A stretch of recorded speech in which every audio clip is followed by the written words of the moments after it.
Well, it looks like Mekhi Becton and a bunch of other Eagles starters return to practice Thursday and Friday. But does Becton have a grip on that starting right guard spot for long? We'll get into that and more on this Friday edition of the Locked On Eagles podcast.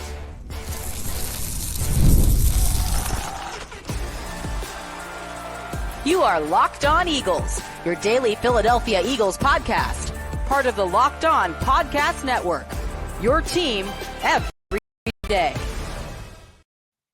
Thanks so much for making Locked On Eagles your first listen each and every day. Welcoming Eagles fans to a Friday edition of the show. I'm Louis DiBiase, joined as always by Gino Camilleri. We're brought to you by Game Time. Download the Game Time app, create an account, use our code in all capital letters Locked On NFL for $20 off your first purchase. Eagles, Jaguars, this Sunday, Doug Pederson returns to Philadelphia for the second time in 2 years. The Jaguars very banged up, though, Gino, a 2-win team. The Eagles have an opportunity to win 4 straight and to do it at home in Kelly Green, an exciting opportunity. And I think even when you look at the Eagles' injuries, Darius Slay ruled out for this game today, same with Dallas Goedert. All things considered, Gino, when you look at the players that did return to practice and what Jacksonville's dealing with, both from an injury perspective and just how bad they've been this year, again, I don't want to say they're going to destroy Jacksonville, but I don't think this is a trap game. Like, I'm feeling pretty confident about this matchup. This is one of those games, and I said this to Tony on the crossover show yesterday, that how funny is it that Doug Pederson is coming to town when this Eagles team is on a stretch that they were in 2017, where for a little bit, Lou, they were going and facing every opponent and they were beating them handedly. And this feels like the next game for this 2024 version of the Eagles, where Jacksonville, the aspirations were a lot higher than they are right now to see where they stand. They put up a good matchup against Green Bay last week, but without 2 of your top receivers, potentially Brian Thomas being a game-time decision, which Doug Pederson said he 100% is a game-time decision, and he won't be 100% if he does play. This is one of those games, Lou, a reeling Jaguars team, a very good Eagles team, coming off of that Bengals win where it felt like so much momentum is in your favor. Don't tell me momentum isn't real. Oh, it's absolutely real. After the first couple drives of this game, I think more and more people are going to say exactly what you said after the show last week, Lou. Hey, maybe I'm back in on this team. And if it's the other way, the doubt might creep in a little bit. And I don't believe it's going to. I'm going to stay positive on this one. I think it is a really good matchup.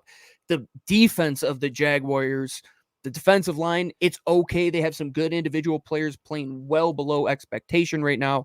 The secondary, there should be plenty of opportunities to push the ball down the field. And their offense, Lou, it's Trevor Lawrence, Travis Etienne, maybe Brian Thomas. If you look at the injury report, yeah, Brian Thomas, as you said, game-time decision with that chest injury. Christian Kirk ruled out today. Gabe Davis, his shoulder injury, he's questionable. Tough. Doug Pederson might have to call up Greg Ward and Deontay Burnett on Sunday. I mean, what's Josh Perkins doing these days? Yeah, they're really banged up. Tank Bigsby and Travis Etienne in the backfield are both questionable. I mean, it's not looking good for the Jaguars. And as for the Eagles, yeah, Darius Slay ruled out for this game. Dallas Goedert continues to miss time. Shocker there. Mekhi Becton ruled full go. He returned to practice with that. Kept us on your toes with that one, Lou. Ruled full go. Yeah, I was like, hold on a second. Jalen Carter also a full participant with that shoulder injury. Landon Dickerson full participant with the knee. So if you were going to lose any of those players this week, Gino, considering the wide receiver injuries in Jacksonville, I would say it's probably Darius Slay. And with Quinyon Mitchell playing well, Cooper DeJean, and the way Isaiah Rodgers looked last week, like I'm feeling fine about that. Let Slay be cautious, let him get ready for next week.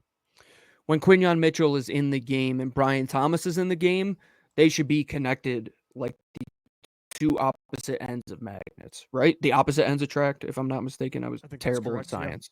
Yeah. We won't get into science class here. But outside of that, Isaiah Rodgers has a really good opportunity in this game, Lou, with Darius Slay, who's been banged up all season, in and out of the lineup.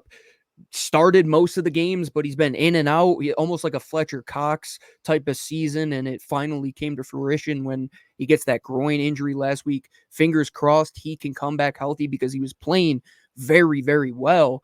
But now Isaiah Rodgers, talk about momentum. He might have the most momentum of any player on that defense right now with the play that he made in that interception, the confidence you gain doing that against a player like Jamar Chase, Lou.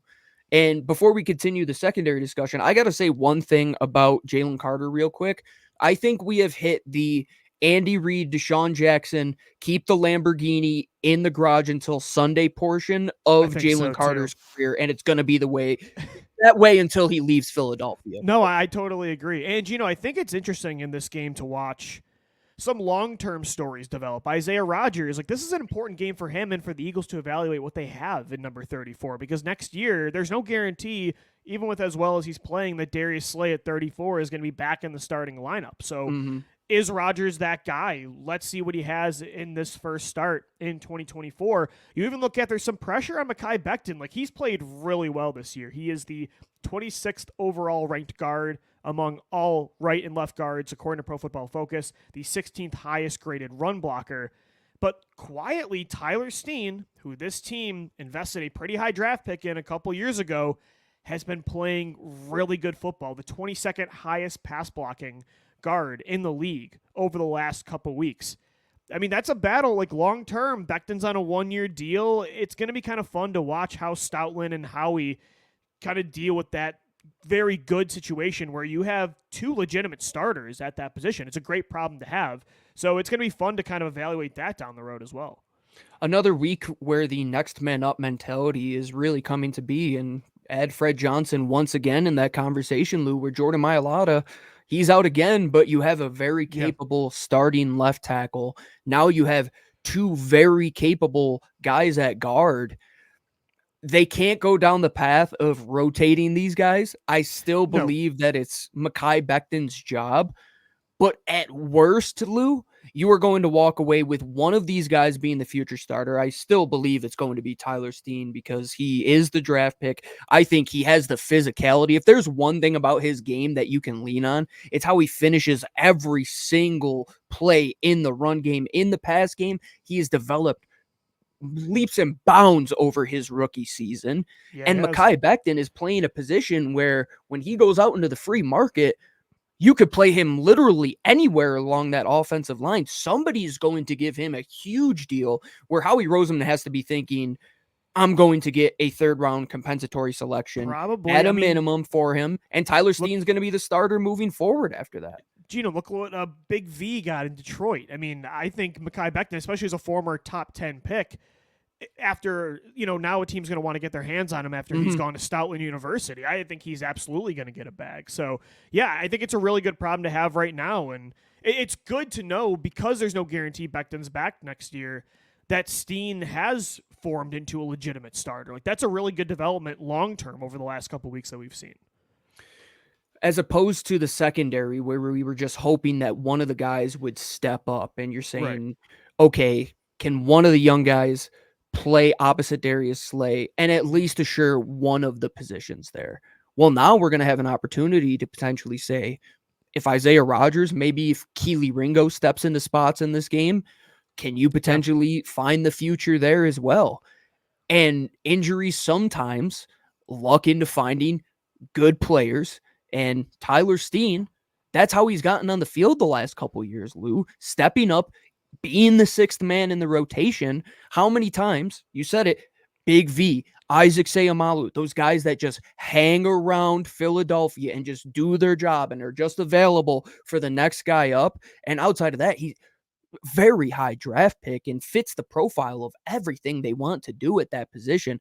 To have 7 starting caliber offensive linemen is a problem that any of the 32 teams in the NFL would love to have. Every FBS, FCS, D2, D3, NAIA, Canadian League, any overseas league would love to have, and the Philadelphia Eagles don't just do it once, Lou. This is a perennial event that they are finding very good players at this position, reclamation projects, young draft picks, got guys like Fred Johnson who are about to quit the sport of football. We can not give him enough credit for what he has done on that offensive line. And how many guys, let's say down the road, Lou, when they retire and when they get inducted into the Hall of Fame, are going to say, I would like to thank my family Stoutland. and Jeff Yeah. Stoutland. No, that's Countless. so true. And, that's why when people were panicking back in the draft season of the spring, like, what are they going to do now at right guard? They drafted a corner in the first round. They didn't draft a Jeff lineman in the Stoutland's second here. round. Who cares? And that's what me and you kept saying. It's like, they're going to find somebody. Tyler Steen, I kept saying to people, I think is a legitimate starter in this league. And even if he's not, Jeff Stoutland, time after time, has turned water into wine with these offensive linemen. And he did that again, where Mekhi Becton, you signed this guy right after the draft. And now, you're talking about him potentially getting a bag in free agency. And you thought potential, like, dude, no, he's going that's to. a guy That's, who's yeah, going exactly. to get paid. He just needed to get his confidence back, Yeah. and he's got that tenfold, man. That's why I was never stressed about right guard really at all, Gino. No, not at all. And the way that the offensive line has been playing, we always talk about this identity discussion, more me than you, but it's always just the offensive line. Like, lean on those guys that if there's ever been a discussion about can they develop, is it a lack of personnel, is it just a lack of bodies, do they not have the talent? Jeff Stoutland has never left you with any question marks. Lean into the one coach who has been here through multiple coaching staffs. What is this going to be, his third or fourth presidency in Philadelphia? The guy's here been forever. Has there been a lineman that just completely failed and was like a total bust? Even Andre Dillard, yes, was he a guy that was worth a first-round pick trading up for? No. But, by the end of even his time in Philadelphia, he looked like a starter, and he got a nice contract with Tennessee. It's unbelievable, Stoutland's resume. You can't understate it enough. Or you can't overstate it. Everyone has a certain level of success when he's your coach. Everybody. I could do this discussion forever, especially when Saquon Barkley is the guy running behind this offensive line, and he's doing it at such an incredible rate. And that's why Lane went to the coaches at the bye week and said, we need to run the ball more, and it's changed everything. Common sense should just overcome all, and I think it really has come down to that, Lou. And Howie Roseman is a guy who's always bought into Jeff Stoutland. He keeps giving him presents every single year. Well, like hey, you said, every coach has too. Guy. Like you said, he's on his third president. He's going to be here forever. He's going to have a statue outside of Lincoln Financial Field. And at the end of the day, if the hardest discussion we have to have on offense is who is going to be starting at right guard for us this week, either Mekhi Becton or Tyler Steen, we are really some spoiled people here at Locked On Eagles, but I love it. It's a testament to everybody doing their job this year, Lou. And we were saying, what was the last thing to click? It was this offense. Was there a misuse of personnel that they brought in versus what the coaching staff wants? Seems that all of it is blending together currently. I think the offense is going to put up big numbers against Jacksonville on Sunday. They're rocking Kelly Green. We're going to put our money where our mouth is. LOE3 presented by FanDuel. Coming up next, right here on the Locked On Eagles podcast. Locked On Eagles is brought to you by Game Time. Game Time has a new feature. It's called Game Time Picks that makes getting tickets to see your favorite teams play live even easier. Game Time Picks filters out the fluff to show you only incredible deals on great seats, so you don't have to waste time searching through thousands of tickets. I went to Eagles-Browns a couple weekends ago. Through Game Time, going to go to Eagles-Panthers in a month. That feels like a gimme game, so had to get my tickets through Game Time on top of the best price, and if you find a better price elsewhere, they'll match that with 110% of the difference. You're also going to make sure you're getting a great view on the Game Time app. Get a panoramic view from your seat in the app before you buy. Take the guesswork out of buying tickets with Game Time Picks. Download the Game Time app, create an account, use our code LOCKEDONNFL. You're going to get $20 off your first purchase of not just sports, but concert tickets, comedy, theater, and so much more. Terms apply. Again, create the account, redeem the code LOCKEDONNFL for $20 off. Download Game Time today. What time is it? It's game time. And after you grab your tickets over at Game Time, make sure you get juiced up and ready to go with our friends over at 5 Hour Energy. And they know being a passionate football fan isn't just a hobby, it's a way of life. It takes a lot of energy to power through all-day tailgates, touchdown celebrations, or an agonizing overtime, which is why they've created Stan the Fan 5 Hour Energy Shot with special flavor called Fan Fuel. The energy shot made just for super fans like you, the fans who are first in the parking lot and who are last to leave. We see you. And anybody who's listening to us at Locked On Eagles after these late Sunday night football games, Monday Night Football, Thursday night coming up against Washington. Lou and I are powering through with the Stand the Fan 5-hour energy. And they know no matter what team you root for, being a fan requires heart, soul, and a whole lot of energy. Whether you're prepping for big tailgate or ironing your jersey, your game day to-do list is always a mile long. That's why the limited edition Stand the Fan 5-hour energy shot is here to keep you fueled throughout the season. What's your fan fuel this week? Whatever it is, do it with 5-hour energy. Available on 5hourenergy.com, shipped nationwide. Thanks so much for making Locked On Eagles your first listen each and every day. And each and every Friday, we have LOE3 presented by FanDuel, or Gino and I. We take 3 player props for the upcoming Eagles matchup. This time it's with the Jacksonville Jaguars. And Gino, the Jaguars defense, like you said in the beginning of the show, like a solid defensive line. Joshua Hines-Allen's been having a good year. Trayvon Walker looks like he's starting to slowly break out, the former first overall pick. They've got a name that everybody knows, Rick Armstead on the inside. Not a great player anymore in year, 9 at this point. But again, I think that's probably like the Giants a couple weeks ago, the one strength probably of a pretty weak roster, even though that might not have been the expectation heading into the year. But overall, I think the Eagles' offense, and considering how hot they are through the air and on the ground over the last couple games, like I think we're going to nail some of these bets. I think they're going to definitely put up numbers, and they always do in Kelly Green anyway. So if you're doubting anything, just hammer any of these bets because of the jersey they're wearing. Look good, feel good, play good. Exactly. Besides me, who I've been dive bombing these last couple weeks on LOE3. Follow Lou, fade me. Lou has been crushing it so far, but this is the game, Lou. It's going to be, it was supposed to be Sunday Night Football. They flexed the team out again the second week in a row, and probably will continue to happen.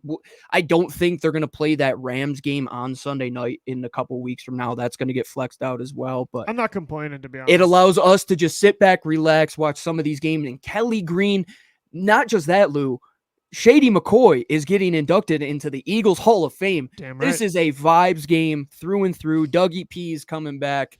It could be his Alamo, but hey, man, the Eagles are going to be on the offensive here going against the Jags. I agree. Let's take a look at our 3 player props each, again, presented by FanDuel. Gino, I started things off the way I did last week, riding number 6 to the promised land, Devontae Smith. I have the over of 60 receiving yards. That's at plus 104. You have, and I love this one, you're going to have, hey, last week the Eagles finally scored on their first drive. It wasn't the first quarter, but they scored a field goal on their first drive. You're going with the first drive result is a touchdown at plus 180. I love it, man. It's got to happen, right? I mean, slowly taking those steps towards starting faster. Maybe this is the final time, or finally the time, that they score a touchdown on that first drive. I know that Halloween was yesterday, but I think this analogy will be pretty on par. This feels like when you go into one of those corn mazes and they give you those maps that just don't logistically make sense, but you just keep getting closer and closer what you think is the exit. Yeah. Last week, they were very, very close to finding the exit, which was that field goal to get their way out of the corn maze. I think they finally find their way out of the corn maze, enjoy a first drive touchdown. I said it's going to be a vibes game at plus 180. This team, if that's any checkbox left unchecked, that would have to be the one, in my opinion, Lou. And they get it done against the Jags. And I think it comes after you just script up a really nice first 15 plays where Jalen Hurts, they continue to do a lot of the things well that they did last week. Get him under center, get him off platform a little bit where we're moving the pocket, use the middle of the field right from the get-go, and hammer home Saquon Barkley and Jalen Hurts on the ground, which we will get to. Yeah, and both bets that I won last week were because of Devontae Smith, the over on his receptions and an anytime touchdown. I like the over on 60 receiving yards, which, Gino, outside of one game this year that he's played in, he's reached 60-plus every single game. Last week he had 85 against the Browns. He had 64, 79 against the Saints, 76 against the Falcons, 84 against the Packers. Has he had that, like, mammoth 130-yard game yet? No. But Devontae is getting like 7 for 75 plus every single week. So I felt pretty confident in going with number 6 there. You have a Devontae Smith bet as well for your second bet. It is a 2-leg parlay. You're going to hammer the over on 4+ receptions for both Smitty and A.J. Brown, which with Dallas Goedert out, I love that bet. At minus 123 to couple those together, who else is this pass game going through, Lou? Couple Grant Calcaterra passes here and there, and it's number 11 and number 6. And if Jalen Hurts throws the ball anywhere from a minimum of 18 times, which he did a couple weeks ago, to I'd be betting a maximum of 30. Almost this is almost as safe a bet as like the Jalen Hurts. It's becoming as safe a bet as the anytime Jalen Hurts rushing touchdown, if we're being honest. Yes, and I keep saying the one quote about Nick Sirianni, if he's ever been true about anything, it's that the pass game goes through these two guys. And if you were to take these individually, the odds aren't going to be great. I think A.J. Brown was at minus 400, so you're going to play a lot there. Devontae was at minus 250, but to put him into a parlay at minus 123, Lou, I think that's really safe, man. I mean, you're talking about 8 receptions between the two of them. And I want to say something on Devontae Smith. Arguably made in a lab to play in Philadelphia. If you haven't watched mic'd up session, dude, it was so good. Against the Bengals, you are missing out, folks. This guy is the absolute best Philadelphia Eagles wide receiver. I want him and Brandon Graham just mic'd up every single week. I don't need anybody else. Just those two. The way he says, boy, dude, I laugh every single He's time. So He's funny, hilarious, man. No, I agree. I'm going to hammer the A.J. Brown anytime touchdown as my second bet, Gino, at plus 120. Last week was the only game so far this year he has not scored a touchdown in a game. And guess who took anytime touchdown for A.J. last week? Me. Yeah, that's right. And I hit the Devontae touchdown. So well, maybe let me switch it up and let's go to AJ this week. And I think he'll continue to get into the end zone. So, you know who's in the secondary in Jacksonville, Lou? No. There's a player by the name of... I do. My former arch nemesis. Ronald Darby. Ronald Darby. If you don't think one of them... So you mean Sluggos for the entire Exactly day. What I was going to say. If you are not cooking up some... We're going to sell these option routes where we're going to play against leverage. Bet. Is there a way I can on FanDuel bet A.J. Brown to score a touchdown against Ronald Darby? I would love to be able to do that. Maybe Sunday something like that comes up, but man, that would be a safe one. Yeah. I love the passing game in this matchup. I thought last week was going to be the matchup where it might have gave them some challenges, but I thought in terms of putting the ball in good spots, they did exactly that, and I think they're going to have more opportunities with the big two to do that this week. I like your last bet, a 2-leg parlay, anytime touchdowns for both Saquon Barkley and Jalen Hurts at plus 219. Saquon, the thing is, Gino, like the last few years, Miles Sanders, DeAndre Swift, they have just not been able to get into the end zone. They fall short, and then Jalen finishes the job. That happened last week for Saquon too, but Saquon does have 5 rushing touchdowns this year. So I think this is a good bet, and if they're leading the game, they're going to run the ball a lot. So I like parlaying this one up. And the thing I had been trying to speak into existence for the first few weeks when I was going after that Jalen Hurts anytime touchdown was, when does that like mid-range to longer run scamper into the end zone come?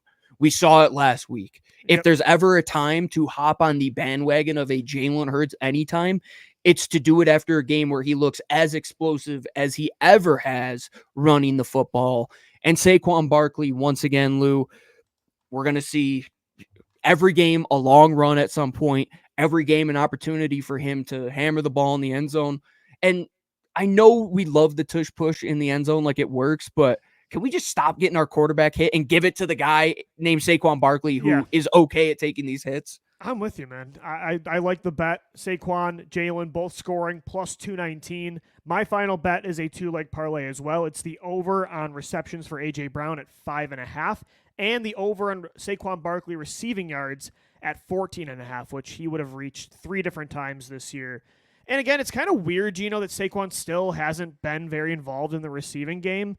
It's very similar to DeAndre Swift's role and Miles Sanders, and I want that to eventually change. Like, I've said this on the show before. Let's get the wheel route back. Get him lined up pre-snap and motion against linebackers. This is the game to do it, man. Devin Lloyd is playing linebacker for them. Like, can we attack that part of the field, please. And like, where's the screen game with Saquon? That's one element. Now that we're getting the play action finally and under center, using the middle of the field, getting Jalen's back turned to the defense, we're finally getting all these things we've been calling for. The last thing that I haven't seen that I want is Saquon catching the ball, and it's not a check down on 3rd and 17.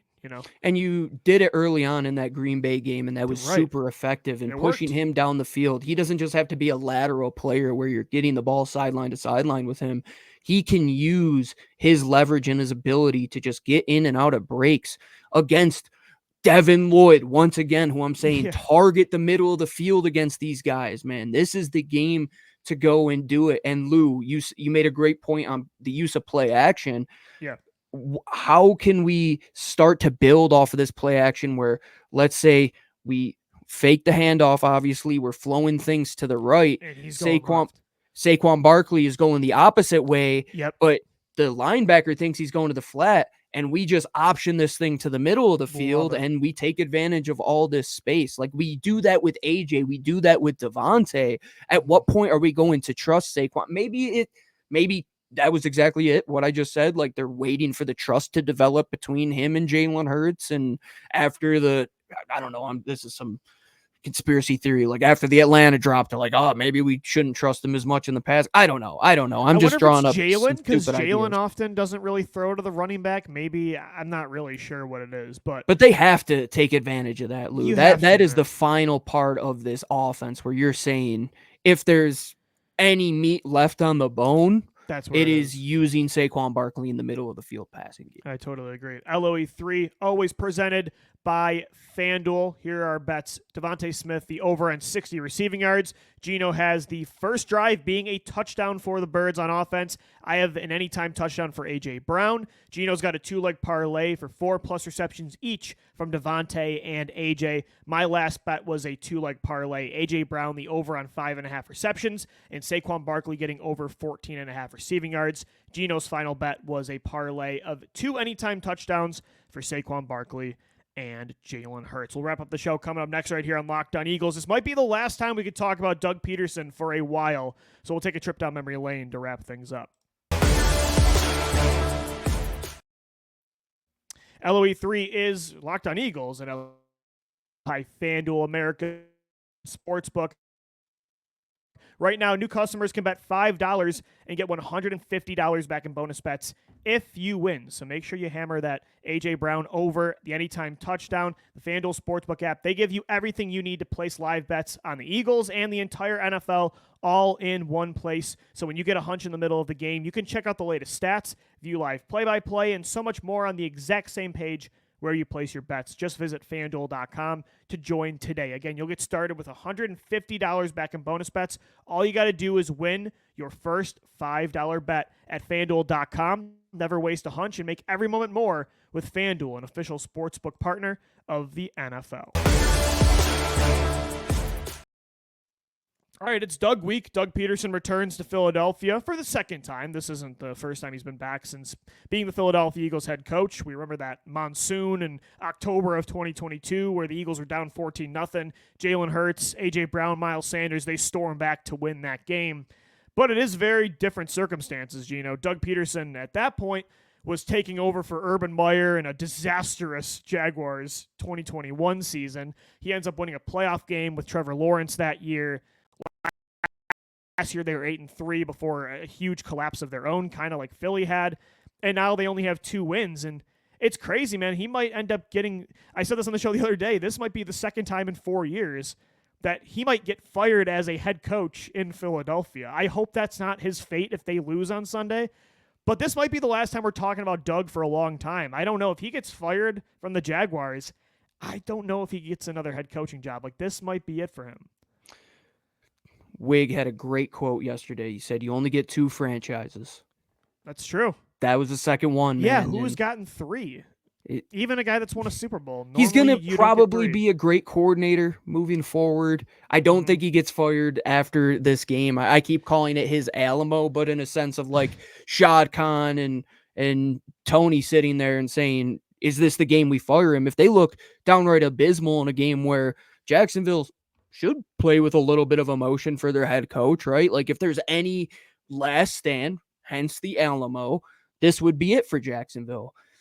But the mirror between 2020 and 2024 for Doug Pederson, yeah, it's the same thing. It's the exact same thing.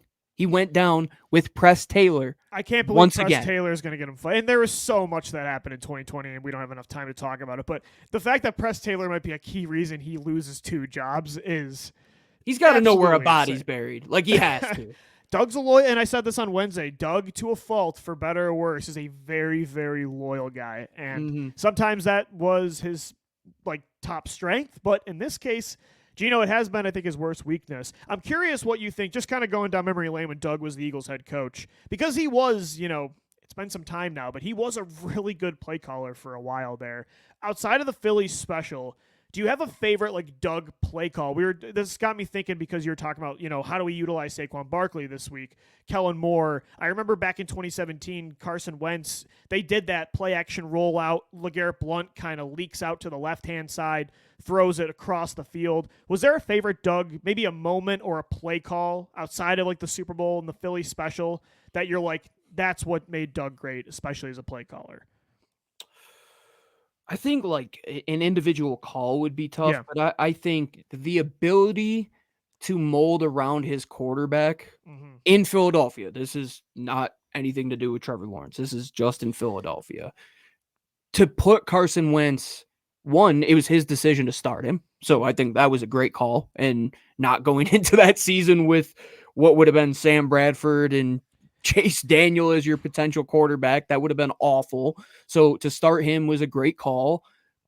To figure out a way to completely do a 180 when Carson Wentz went down, after setting up Carson with such a perfect offense where there was probably dust gathering on the playbook because they were so confident in what they were so confident in this backside post to Alshon Jeffrey that you always knew was going to come every single game. But to set Nick up, and I think his best call, I know situation, I know my quarterback, I know my city, I know my fans, I know the moment. The flea flicker to Torrey Smith is the Randy Marsh, cojones in a wheelbarrow. I have never been better. That was the moment that Minnesota died that season and Philadelphia won the Super Bowl, in my opinion. So if there was ever a moment, that's the one where I'm never one to count your chickens before they hatch. I was eating any flavor. I was eating chicken parm. I was eating sesame chicken. I was all in on that team at that moment. And it was because of to just know what that call would have done. And when it hit, that was it. That was the moment. Most improbable completion, or one of the most impressive completions in Eagles and NFL history. I mean, that dot to Torrey Smith in the left corner. Dude, on the pylon, the pylon. It was beautiful. It's unbelievable. My favorite one outside of the Philly special was actually in 2018 in the wild card round against Chicago. It's 4th and goal with 1:10 left. Eagles trying to win this game. Tweeted about this, yes. Yeah, I was talking about it earlier this morning. It was a sprint out on that 4th and goal. Nick Foles, Leonard Floyd's in his face, Darren Sproles misses the block. He finds Golden Tate anyway. They take the lead. Eventually, the double doink happens and they win. But it's perfect for what you were just saying. Doug understood his quarterbacks and his players so well. Nick Foles, he literally won his first win ever came from that exact play call in 2012 against the Tampa Bay Buccaneers. And for Doug to bring that back 6 years later in that kind of spot, and it works and they win, was such a cool moment. And it was cool, too, because I thought about this today. Nick Foles' first and last big moment as the Eagles quarterback came from that same play call. So I thought that was cool. But you're right. Doug just, and again, it's been up and down since, I would say, 2018. But I feel like for the most part, even in Jacksonville, what he did in 2022 is pretty impressive. He has done a pretty good job of understanding what his quarterbacks do best and mold a scheme around that for sure. So, like you said, even if he gets fired, I think he's going to be an offensive coordinator if he wants to be for a long time. He'll go back to Kansas City at some point, win a ring with Andy again, and win a bunch of They could just bring the band back together. Him and Carson Wentz. Ooh, that so sad. That's a story. Carson Wentz Lou. as the backup.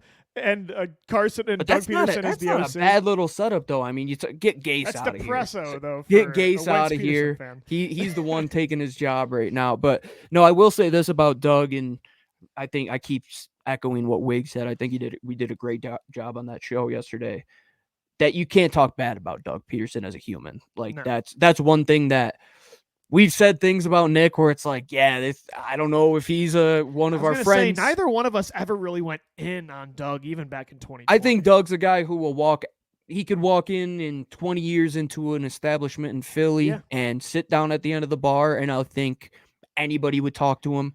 People would start buying him drinks. He would have a crowd by the end of the night. Won you a ring, man. I mean, did you hear even what he did for Nick Sirianni when he first became head coach? Like, he started talking to him about, like, try to help him understand the roster, the players that he had, give him advice about the media.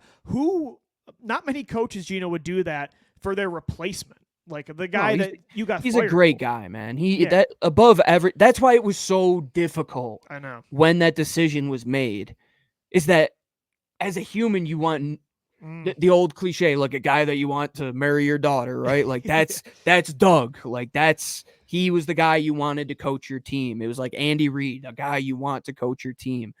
But sometimes, and I think you and I know this, like he's one of those guys, loyalty, man. Like us Italians, like loyalty could kill us. Like you can't chop off a family member's head. Like that's for sure, man. Like you got to go down with the ship, and he does. It's not black and white, and I don't think it's the same reasons he got fired in Philly and Jacksonville, or eventually maybe will get fired. But Gino, the one constant thing is, his loyalty to Press Taylor specifically. I just Mike Groh too, that whole situation as well, and to a degree, kind of what Nick Sirianni had failed to do until they brought in Kellen Moore and Vic Fangio and finding the second guys. I mean, after Frank Reich left, they failed to find the next guy. After Schwartz, I mean, like it all happened again. Like once Jim leaves, you're trying to find the next guy to come in, and they tried the route with a young defensive coordinator in Gannon, and it worked. And then you tried it again with Desai, and it didn't work. And it all seems to be doing the exact same things over and over again. And that is Philadelphia Eagles football. Anybody that's ever connected to it, you have some sort of time is a flat circle moment in your career. And like we were talking about Carson Wentz, like him being on the field with the Kansas City Chiefs in a 4-point stance the other day or whatever that play was. I took a screenshot of that. I'm like, if I could show this to me from 2017. That's what I mean. It's like, how would you ever predict this if you were an Eagles fan? Can you imagine, Doug and Carson are on the podium hoisting the Lombardi as role players for Kansas City when they win a championship. Just insane, bizarre. After what we've seen, Lou, no, it would not shock me. No, I guess that's a fair point. Yeah, that's just, I guess, life in the NFL. We'll hope that Doug doesn't get fired, but we hope the Eagles do win this game. I'm feeling pretty good about it, Gino. Same. Sunday, they're rocking Kelly Green, Eagles, Jaguars. Birds trying to get to 6-2 and get in first place in the NFC East. They're still in second with Washington at 6-2 as well. We'll have our post-game show for you after the matchup. Until then, for Gino Camilleri, I'm Lou DiBiase signing off. Thanks so much for making Locked On Eagles your first listen in each and every day. And as always, thanks so much for downloading, watching, and listening. Let's go, Birds. Fly, Eagles, fly.